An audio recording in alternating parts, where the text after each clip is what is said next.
शिवाय गुरवे नमः। शिवाय गुरवे नमः। शिवाय गुरवे नमः। शिवाय गुरवे नमः। శివాయ గురవే నమః. అయితే ఇక్కడ మీకు అర్థమైంది కదా, జీవితం దేని కొరకు, ఎలాగా మనము దానిని సార్థకం చేసుకోవాలి, ఆదర్శప్రాయమగు జీవనాన్ని గడపాలి అంటే ధర్మంగా గడపాలి. ధర్మం లేనిదే మీకు సుఖము శాంతులు ఉండవు. అనుకోవచ్చు ఏమంటే మేము ధర్మంగా లేకపోయినా మేము ఆనందంగానే సుఖంగానే ఉన్నాము అనుకుంటే నిజంగా అది మీ భ్రమ మాత్రమే. మిమ్మల్ని మీరు తరిచి వివేకంతో గనక ప్రశ్న వేసుకుంటే మీరు ఎంత ఆనందంగా ఉన్నారా అనేది మీకే అర్థమవుతుంది.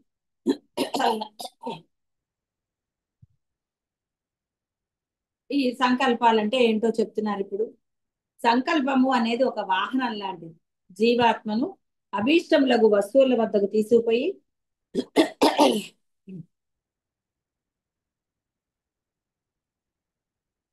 ఫలములను సిద్ధులను అన్నిటినీ జీవాత్మ వద్దకు తీసుకొని వచ్చు. సంకల్పము శిక్షణ పొందిన గుర్రం వలె వశంలో నుంట ఆవశ్యకము. కాబట్టి సంకల్పము అంటే మీ కోరికలు, మీ ఇష్ట అయిష్టాలు అన్ని కూడా మీ అధీనంలో లేకపోతే ఎంతటి భయంకరమైన సిచ్యుయేషన్ ఎదుర్కొంటారో మీ అందరికీ అనుభవమే. ఎందుకంటే బాహ్యం గురించి ఇంకా పెద్దగా ఇప్పుడు చెప్పవలసిన ఆవశ్యకత లేదు. ఎంతటి భయంకరంగా ఉంటుందో అంటే ఆ సంకల్పము కనుక మీ అధీనంలో లేకపోతే, అంటే మన చెయ్యి ఎంతవరకు చాచగలమో అంతవరకు అని ఉండాలి. ఎంతవరకు అంతవరకు అది. డబ్బు ఖర్చు పెట్టుకోండి, ఆనందంగా ఉండండి, సుఖంగా ఉండండి, ఎవ్వరు కాదనట్లేదు. కానీ దేనిదో అది ఆ విధంగా ఉండి తీరాలి. ఎంతవరకు అంతవరకు ఉన్నాయి కదా అని విపరీతంగా భోగాలు అనుభవిస్తే ఆ తర్వాత అనుభవించక తప్పదు. ఏ వస్తువు వలన లేక వ్యక్తి వలన సుఖము కలుగుననే ఆశ ఉంటుందో దానిని పొందుటకు దేని వలన దుఃఖము కలిగే అవకాశం ఉన్నదో దానిని విడిచిపెట్టుటకు సంకల్పం కలుగు. ఒక వస్తువు లేక వ్యక్తి గురించి మనకు గల విశేష జ్ఞానం ఏది కలదో అది ఆ సంకల్పనకు కారణమని స్పష్టంగా తెలుస్తోంది. నిర్విశేష జ్ఞానం నుండి సంకల్పము పుట్టలేదు. విశేష విషయముల జ్ఞానము గల బుద్ధి మాత్రమే సంకల్పములకు పుట్టి నిల్లు. బుద్ధే అన్నిటికీ మూల కారణం అనేది చాలా బాగా మీ అందరికీ అర్థమైన విషయం. ఆ బుద్ధి వలన ఎన్ని అనర్థాలు తెచ్చుకుంటున్నారో ఇవన్నీ కూడా. అనర్థాలు కూడా మాకు సుఖమేనండి అంటే ఇంకా చేసేది ఏమీ లేదు, చెప్పేది లేదు. కానీ అనుభవించేది నువ్వే అవుతావు కాబట్టి జాగరూకత. ఎందుకంటే నువ్వు కావాలి అని అంటున్నావు కాబట్టి.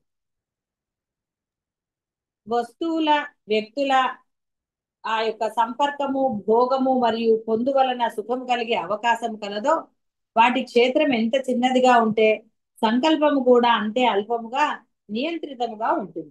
ధర్మ అధర్మములు ఉచిత అనుచితములు అనే వివేకము కలిగి ఉండుట వలన వాటి క్షేత్రము సీమితమగును అంటే పరిమితికి లోబడి ఉంటుంది. బియాండ్ వెళ్ళదు అని అర్థం అక్కడ. బియాండ్ వెళ్తేనే కదా తలకాయ నొప్పి అంతా కూడా. కాబట్టి అది బియాండ్ వెళ్లకుండా ఉంటుందని చెప్తున్నారు ఇక్కడ. సీమితము అంటే ఆ యొక్క కంచె వేశారంటారు కదా అలాగా. అంటే తన యొక్క ఈ ఉచిత అనుచితాలు ఇవన్నీ కనుక తెలిస్తే ధర్మ అధర్మములు తెలిసిన వాడు అనవసరమైన వాటి జోలికి వెళ్ళడు అని. అంతతో గత్వ అధర్మం అనౌచిత్యము దుఃఖమునకు మాత్రమే హేతువులగు. కాబట్టి ఏది అనవసరమైనదో అనౌచిత్యము అన్నారు. అందుకని అంటే ఉపయోగం లేనిది కాదు, దుఃఖాన్ని కలిగించేది అని అర్థం. దుఃఖమునకు మాత్రమే హేతు. ఏది ధర్మం కాదు అది. ధర్మము ధారణాత్మకం కావున ధర్మం వలన శక్తి ప్రోగుబడి పోషించబడి వర్ధిల్లుతుంది. అది వ్యక్తి హృదయంలో ఉన్నదై సంకల్పములను సంయమంలో ఉంచును. సంయమమే శక్తికి ఖజానా వంటిది. ఇంద్రియములను వశంలో ఉంచుకుంటుంది అది. కాబట్టి మీ దగ్గర ధర్మం ఉన్నప్పుడు మీకు దుఃఖం కలిగే అవకాశము అసలు జరగదు. ఎందుకంటే నువ్వు ధర్మంగా ఉన్నావు. ధర్మంగా ఉన్నవాడికి ధైర్యంగా ఉంటుంది. ధైర్యంగా ఉన్నవాడు ఎప్పుడూ ఆనందంగానే ఉంటాడు. భోగము, సంగ్రహము మరియు కీర్తి మొదలైన లౌకిక లక్ష్యములు ప్రారబ్ధము, ప్రయత్నము మరియు అనుగ్రహం అనే మూడు ప్రకారములచే సిద్ధిస్తాయి. ఏ వ్యక్తికి ఏ సమయం నందు ఏ స్థానములో దేని సంయోగముచే ఏ విధమైన ప్రారబ్ధం ఉదయించునో అను విషయము ముందుగా తెలియదు. కావున పవిత్రమగు ప్రయత్నము ద్వారా సుఖమునిచ్చే ప్రారబ్ధమును జాగృతము చేసే ప్రయత్నం చేయుట మానవుని కర్తవ్యం. అంటే నువ్వు ధర్మంగా ఉన్నప్పుడు నీకు అది సుఖాన్నే ఇస్తుంది తప్పకుండా. అవతల వాడు అధర్మపరుడైనా నీవు అధర్మం చెయ్యకు. నీవు ధర్మంగా ఉండు. నీ ధర్మమే నీకు ఎప్పటికీ రక్ష. ధర్మమే దైవం కాబట్టి. ధర్మమే దైవం కాబట్టి నీకెప్పుడు అది దుఃఖాన్ని ఇవ్వదు. అవతల వాడు అన్నాడు కాబట్టి నేను ధర్మంగా ఉన్నా, అవతల వాడు అన్నాడని నువ్వు ఏడిస్తే దానికి ఎవడేం చేయలేదు. ధర్మంగా ఉన్నావు కదా, ధైర్యంగా ఉండు. నువ్వు చేసింది కరెక్ట్ అని నీకు తెలిసినప్పుడు అవతల వాడు ఏదో అన్నాడని నువ్వు బాధపడటంలో అర్థం లేదు. పాపముతో నిండినవి రాగద్వేషములే ప్రధానముగా కలవి కామ క్రోధ లోభమోహములు మూలమునందు కలవి అగు ప్రయత్నముల ద్వారా దుఃఖములను తెచ్చిపెట్టే ప్రారబ్ధమును జాగృతం చేసే చేష్టలను మానవుడు చెయ్యరాదు. చూసారా, మీకు తెలుసు, మీకు తెలియదంటే ఏం లేదు. అవతలి వారి విషయం అది పిల్లలైనా పెద్దలైనా ఏదైనా సరే కల్పించుకుంటే దుఃఖం కలుగుతుందని తెలిసి ఎందుకండి వాటిల్లో విధి పెట్టడం. వాళ్ళ జీవితం వాళ్ళకు వదిలేయచ్చు కదా.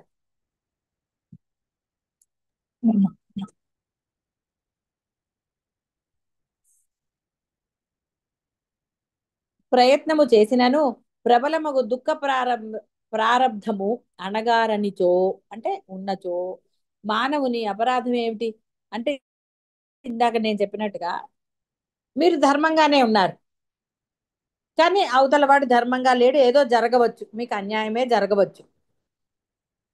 నీ అపరాధం లేదు కాబట్టి నీకు ఇవాళ నీకు అది కొంత కష్టం కలిగించవచ్చు, కొంత దుఃఖాన్ని కలిగించవచ్చు. కానీ నువ్వు ధర్మంగానే అలాగే ధైర్యంగా ఉంటే తప్పకుండా నీకు విజయం చేకూరుతుంది. మళ్ళీ భారతం తీసుకుంటే అర్జునుడు వాళ్ళు ధర్మంగానే ఉన్నారు కాబట్టి పరమాత్మ వాళ్ళ వైపు ఉండి వాళ్ళకి విజయాన్ని చేకూర్చాడు. అధర్మంగా ఉన్న వాళ్ళు అందరూ నశించారు. వాళ్ళు ఇంతకాలం బతికారు అంతకాలం అంటే తర్వాత వీళ్ళు ఎంతకాలం బతికారో మీకు తెలుసా? పరమాత్మ ఎక్కడున్నాడు అసలు ముందు? అధర్మం వైపు ఉన్నాడా ధర్మం వైపు ఉన్నాడా అది గుర్తుపెట్టుకోవాలి. భీష్ముడు ఎలాగ అధర్మమైనవి తిన్నాను అని చెప్పి ఆ యొక్క రక్తాన్ని ధారపోసా అంటే వదిలేశాడు. దేహంలో ఉన్న చెడు రక్తాన్ని అతను వదిలివేశాడు. అది మనం గమనించాలి ఇక్కడ. కాబట్టి ఇక్కడ ధర్మం ఎప్పుడు కూడా నీకు రక్షగానే ఉంటుంది. జీవనము శక్తితో మరియు శాంతిపూర్వకంగా తన లక్ష్యం వైపునకే సాగాలి. అజ్ఞాన అంధకారంలో కొట్టుమిట ఆడరాదు. ఎందుకంటే అజ్ఞానం అంటే అధర్మం దేనికి? ఆ అధర్మం వలన నీకు దుఃఖం కలిగి తీరుతుంది. అది ఏ రకమైనది అనేది నువ్వు ఊహించలేవు. కాబట్టి దేనికి? అది మనము దుఃఖం అనే గోతిలో పడి ప్రగతి లేని వారము కారాదు. దీని కొరకై ఏ ప్రయత్నం అవసరమైతే దానిని వివేకపూర్వకంగా చేయవలెను. వ్యక్తిగత సుఖము స్వార్థము అను వాటి విషయములో సంతోషమే అన్నిటికంటే గొప్ప సిద్ధి. చూసారా, వ్యక్తిగత సుఖము స్వార్థం అను వాటి విషయంలో సంతోషమే కదా కావాల్సింది. అది ధర్మంగా ఉన్నప్పుడు ఆ సంతోషం నిన్ను ముందుకు తీసుకెళ్తుంది. అదే నువ్వు సరిగ్గా లేనప్పుడు ఇంకా నీకు సంతోషం ఎక్కడ కలుగుతుంది? కలగమన్నా కలగదు కదా. అదే ఇక్కడ చెప్పబడుతున్నది.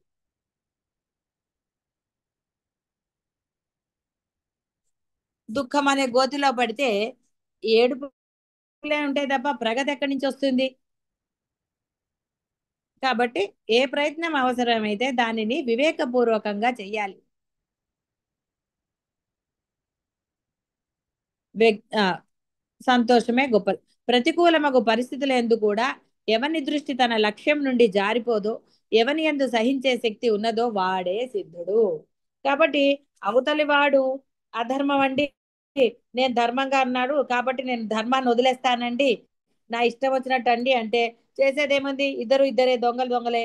వాడు కష్టపడతాడా, నువ్వు కష్టపడతావా? ఇవన్నీ ఎందుకండి? అవసరమైన విషయాలా? ఏవి కాదు. కాబట్టి ఇక్కడ తెలుసుకోవాల్సింది ఏమిటి అంటే, నీవు ధర్మంగా ఉండు, ఉండి తీరు. అప్పుడు నీకు ధైర్యము ఉంటుంది, పరమానందాన్ని ఇచ్చి తీరుతాడు. అది ఎలాగా ఆనందము అంటే బ్రహ్మమే కావక్కర్లేదు, నీ జీవితంలో నువ్వు ఆనందంగా ఉంటావు. ఎవరి మీద డిపెండ్ అవ్వక్కర్లేదు, ఇప్పుడే కాదు ఎప్పుడు కూడా. నీ అధర్మం ఒకనాడు నిన్ను, నువ్వు ఏది అవతలి వాడికి తల ఒగ్గే పరిస్థితి తీసుకురావచ్చు, ఏమీ చేయలేని అశక్తుడివి కావచ్చు, ఏదైనా జరగచ్చండి. ప్రపంచంలో ఎన్ని చోట్ల లేదు మీరు, మీరు చూడని ప్రపంచమా? అందరికి ఎన్నో అనుభవాలు ఉన్నాయి. అవతల వాడు ఏం చేశాడు, వాడు ఏం అనుభవిస్తున్నాడు, ఇలాంటివి ఎన్నో అందరికీ తెలిసిందే. తెలిసి కూడా మరి మన దుఃఖాన్ని, ఇందాక చెప్పినట్టుగా దుఃఖం అనే గోతిలో పడటం ఎందుకు? హాయిగా ఆనందంగా ఆ ధర్మం అనే దాంట్లో ఉండొచ్చు కదా. కాబట్టి అవతల వాడు ధర్మం చేశాడా, వాడు అధర్మపరుడా, మనకు అనవసరం. నువ్వు ధర్మంగా ఉన్నావా, పరమాత్మ నీకు. అర్జునుడు వాళ్ళు అంటే పాండవులు ధర్మంగా ఉన్నారు కాబట్టి పరమాత్మ వాళ్ళ వైపు ఉన్నాడు. పరమాత్మ ఒక్కడే ఉన్నాడు చూడండి. అనంతమైన సేనాశక్తి అంతా కూడా ఎక్కడుంది? అధర్మం దగ్గర. అయితే మటుకు వాళ్ళు గెలిచారా? అంటే అధర్మం చూడండి నశించి తీరుతుంది, ధర్మము ఒక్కడే రక్షించితే. ఎందుకంటే ధర్మము పరమాత్మ, ధర్మం వేరు పరమాత్మ వేరు కాదు. కాబట్టి ఇక్కడ అనుభవించేవి అది ఇదని మీరు కంగారు పడవద్దు. మీరు ధైర్యంగా ధర్మాన్ని ఆచరించండి మీ దైనందిన జీవితంలో, అంతే. దానికే, ఆ ధర్మానికే అసత్యం ఆడరాదు, సత్యంగా ఉండండి, నిర్భయత్వం వస్తుంది. నిర్భయంగా మీ పరిస్థితులు చెప్పండి. దేనికి? హాయిగా ఈ యొక్క మానవ జీవితం దేనికో తెలిసిన తర్వాత వృధా చేసుకోరాదు. పోని ఎందుకో తెలియలేదు అయినా సరే అధర్మం చెయ్యరాదు. అధర్మపరుడు అనుభవించవలసినదే, తాను అనుభవించేది కూడా. ఆహా ఇది నాకు బానే ఉందండి, నాకేం ఇది లేదు అంటే అంతకన్నా మూర్ఖత్వం వేరేది ఉంటుందా? ఉండనే ఉండదు. ఎందుకంటే వాడికి తెలుసు, వాడి మనసుకు తెలుసు, వాడు సుఖంగా ఉన్నాడా, భయపడుతూ ఉన్నాడా, ఏ విధంగా ఉన్నాడో వాడికి తెలుసు. అది. కాబట్టి సహించే శక్తి ఉన్నవాడే సిద్ధుడు. చేసే ప్రయత్నం సఫలం కావాలంటే సదాచారము, సంయమము, సేవ, సద్భావన మరియు సద్బుద్ధి అనునవి ఎంతయో ఆవశ్యకములు. చూసారా? సద్బుద్ధి అంటే ఆ ధర్మమే, సదాచారము, సంయమము, సేవ అంటే ఆ సహనం, ఆ ఇది ఉండాలి. అర్థం చేసుకునేది అనండి అన్ని, అంటే ఆ సందర్భాన్ని బట్టి ఆ దాన్ని బట్టి నీకు ఉండాలి. తర్వాత సంగతి తర్వాత. అభిమానము సర్వాన్ని పాడు చేస్తుంది అంటే ఈగో. అభిమానం అంటే ఏదో ఇది అనుకోకండి, ఓకే, ఎవరి అభిమానం వాళ్ళకు ఉండాలి. కానీ అది బియాండ్ లెవెల్స్ వెళ్ళినప్పుడు ఈగో అంటే దాన్ని అచ్చ తెలుగులో చెప్పాలంటే పొగరు అంటారు. సర్వాన్ని నాశనం చేస్తుంది. ప్రయత్నము నువ్వు చేసే సమయంలో ఆ ప్రయత్నం యొక్క ఫలమును నీ వైపు నుందా, సర్వాత్మకుడగు ఈశ్వరుని వైపు చేయుచున్నామా అన్న విషయాన్ని దృష్టిలో ఉంచుకొనుట ఆవశ్యకము. కాబట్టి ఇక్కడ మనము ఎలాగైతే పూజ చేసి సర్వం ఈశ్వరార్పణమస్తు అంటూ ఉంటాం కదా, అలా చేసినప్పుడు అందులో ఏదన్నా ఇది ఉంటే కూడా అవన్నీ కూడా అటే వెళతాయి, నీకు హాయిగానే ఉంటుంది కదా. అందుకని ఇక్కడ నువ్వు ఏది చేస్తున్నావు అనేది నీకు తెలిసి తీరాలి. తెలిసిందనుకోండి, ఇంకా దానికి బాధ ఉందా అంటే అది సఫలం అవుతుంది అని అర్థం. కాబట్టి నువ్వు ఈశ్వరుని నమ్మావా లేదా అన్నది ఇక్కడ. నమ్మితే ధైర్యంగా ధర్మంగానే ఉండు. ఏమంటే నేను నమ్మాను, అధర్మాలు చేస్తారంటే ఎన్నో ప్రపంచంలో చూస్తూనే ఉన్నారు. అంత ఎందుకు, మళ్ళీ రావణాసురుడిని కూడా చూడొచ్చు మనం. రావణాసురుడు కూడా పరమ భక్తుడు కానీ పరమ దుర్మార్గుడు ఏమయ్యాడండి? అది. కాబట్టి మనం ఎక్కడో పోని ఇప్పటివి నేను తీసుకోనండి అనుకున్నా, చరిత్ర చూసినా, ఏది చూసినా అధర్మపరుడు నశించాడా నశించలేదా అంతే. నీకెందుకురా, నీకు ధర్మం తెలిసినప్పుడు ధర్మంగా ఉండు నువ్వు. దేనికి అధర్మం తెచ్చుకోవటం ఎందుకు, దుఃఖపడటం ఎందుకు?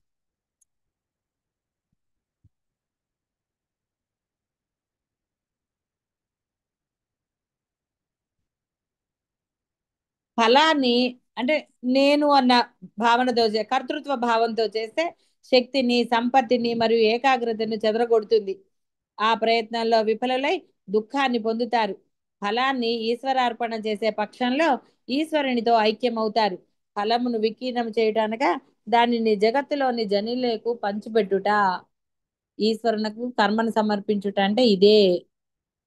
అంటే జనులకు చేయడం అంటే ఒకరిని, అంటే ఒకరి యొక్క ఆ, ఒకరికి అధర్మం చేసి లేదా వాడు నాశనం అయినా పర్వాలేదు, నేను బాగుంటే చాలు అనుకోవటం దోషం.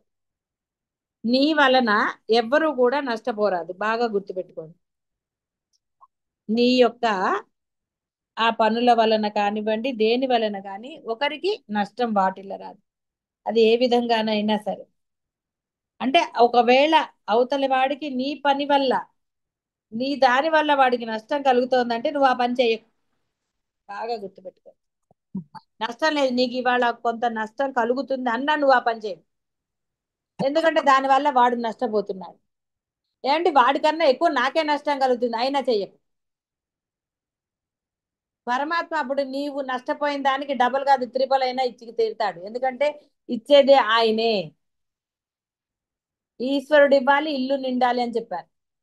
కాబట్టి ఈశ్వరుడు ఇచ్చే వరకు వెయిట్ చేయి, ఇచ్చి తీరుతాడు. ఆయన నీ డబ్బు ఎందుకంటే ఉన్నది ఆయనే. డబ్బు ఆయనదే, నీలోని శక్తి ఆయనదే, నువ్వు మాట్లాడే శక్తి, నువ్వు చూసే శక్తి, ఏదైనా సరే, నువ్వు తిన్నది నీకు అరిగించే శక్తి కూడా ఆయనదే. మరి అన్ని ఆయనమైనప్పుడు మళ్ళీ ఇంకా నాది అని ఎందుకండి మనకి ఆ గర్వం కానీ ఇంకోటి కానీ? కర్తృత్వ బుద్ధి దేనికి? కాబట్టి నువ్వు కర్తృత్వం బుద్ధి లేకుండా ఈశ్వరార్పణ చేస్తూ ధర్మంగా ఉండు. నీకు ఇవాళ 1,00,000 కాదు, 1,00,00,000 నష్టం వచ్చినా ఆయన మళ్ళీ వడ్డీతో సహా నీకు ఇస్తాడు. ఏం సందేహం లేదు, ఆయన ఇచ్చి తీరుతాడు.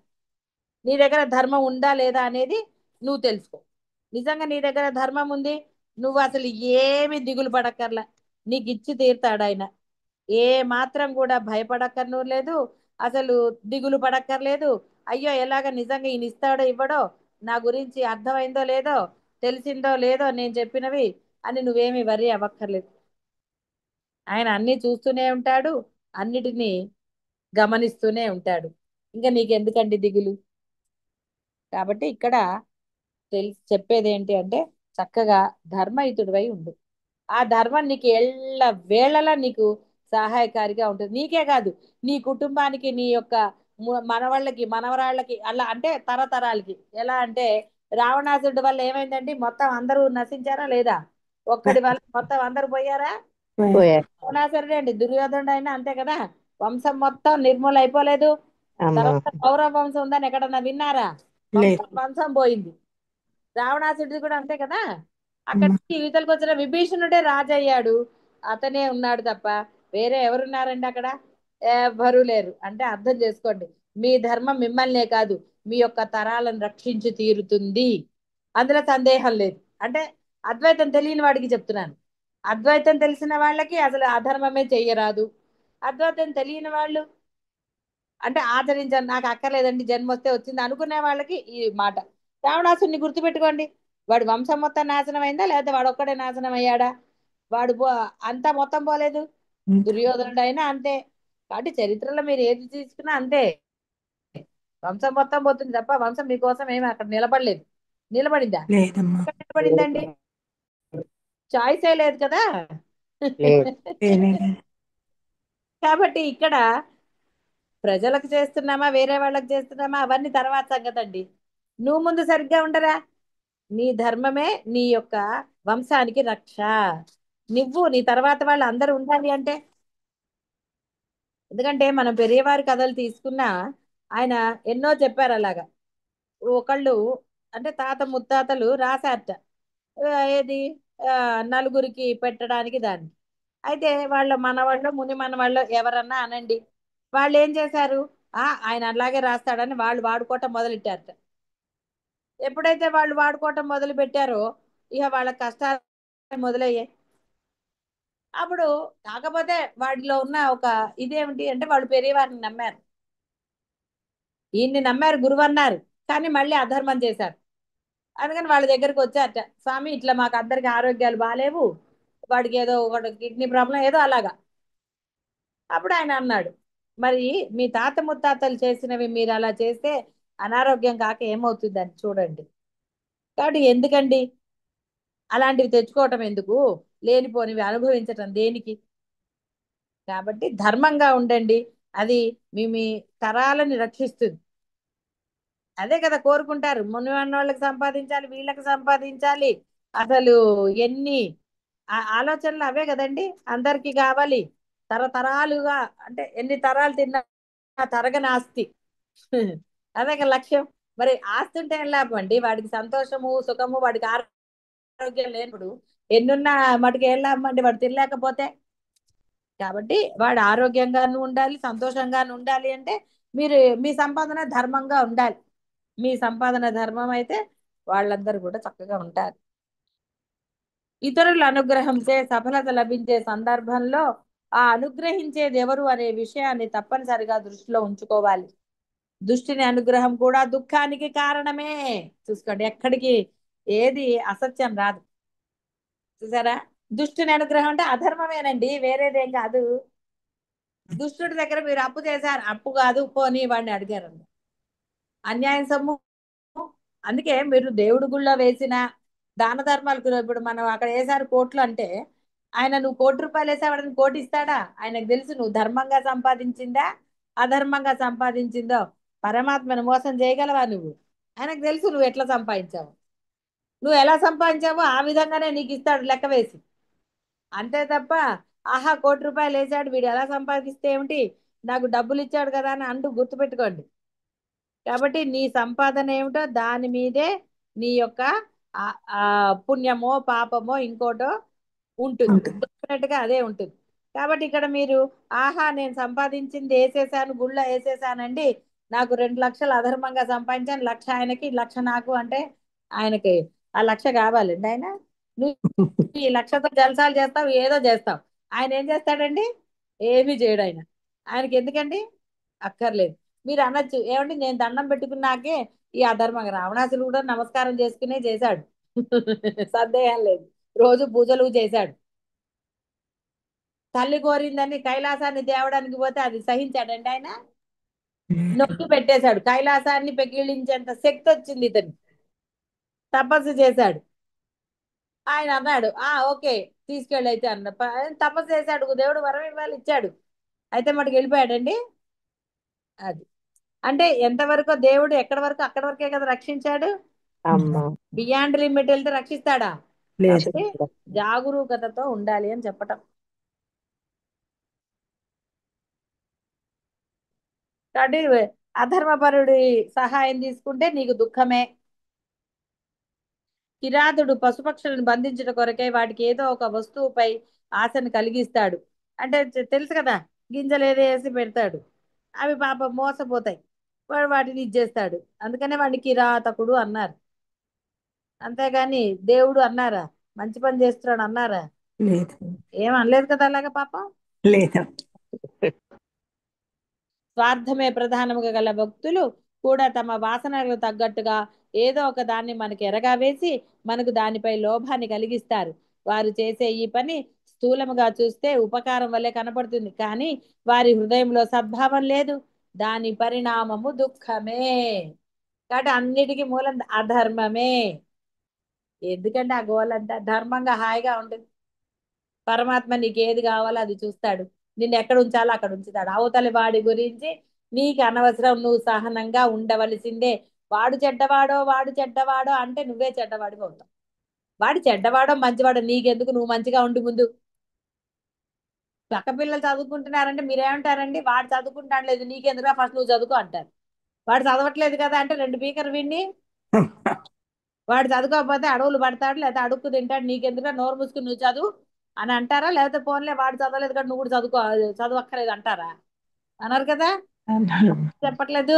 మరి మీరు మంచిగా ఉండాలి కదా. అప్పుడు వాడు అదర్వం చేశాడు లేకపోతే వాడు ఏదో చేశాడు మీరు ఎందుకండి చేయటం? చేయకూడదు. వాడితో పాటు చేస్తే మీరు ఆ దొంగలే కదా. అమ్మవారు అన్నట్టు వాడు దొంగే నువ్వే దొంగ, నీకెందుకు హెల్ప్ చేయాలిరా? నిన్ను నేను పూజిస్తున్నాను కదా అంటే నువ్వు ఎంత పూజించావో దానికి ఎంత ఇయ్యాలో నేను ఇస్తానులే అంటుంది ఆవిడ. రావణాసురుడు కూడా వరాలు ఇచ్చాడండి, ఏమయ్యాడు రావణాసురుడు? కాబట్టి దాని గురించి పెద్ద అవ్వకండి. దుర్యోధనుడు కూడా వరం ఇచ్చాడు ఈయన కృష్ణుడి దగ్గరికి వచ్చి. కానీ అహంకారంతో ఏం చేశాడు, ఎక్కడ కూర్చున్నాడో తెలుసు కదా. అహంకారం అది తలకెక్కింది వాడికి. అది కాబట్టి తల దగ్గర ఉండకూడదు. కాబట్టి చక్కగా ధర్మంగా ఉండండి. ధర్మం మీకు ఎప్పుడూ రక్ష. మీరేమి ఏ మాత్రము కూడా దేనికి ఇబ్బంది పడకుండా చూసే బాధ్యత అనండి, ఇంకోటి అనండి ఆయనది. వహామి అహం అన్నాడు. నువ్వు ధర్మంగా ఉండు, నీకు ఏ లోటు లేకుండా చూసే శక్తి ఆయనకి ఉంది, సమర్థత ఆయనకి మాత్రమే ఉంది.